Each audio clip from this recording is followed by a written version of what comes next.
والتر بوالي هز على اليمين، هزها يمشي بالكرة يوصلها هاني، هذه خطيرة وبالراس والهدف الأول. هذه خطيرة والهدف الأول عن طريق مجدي أفشة في الدقيقة 57.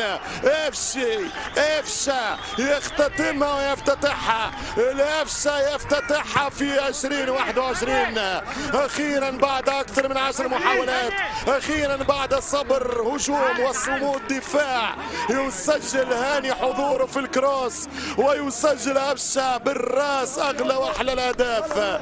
والتر بوالي نتيجة رابع مباراة في 12 يوم ويلعب ويهاجم، والدخلة بتاع سعد الدين في هذا الإطار، وهنا كرة في الإطار، وهنا كرة كهرباء، والهدف الثاني يا كهرباء، الهدف الثاني يا كهرباء.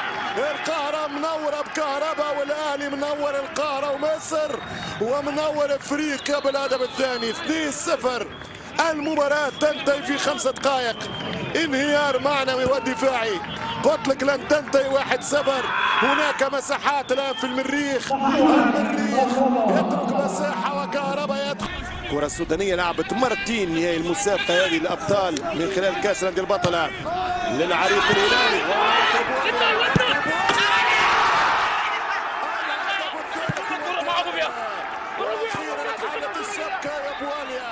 واخيرا استنيت صاحبك باش تحل الشبكه يا بواليا، واخيرا استنيتني باش تفرح جمهورك يا بواليا.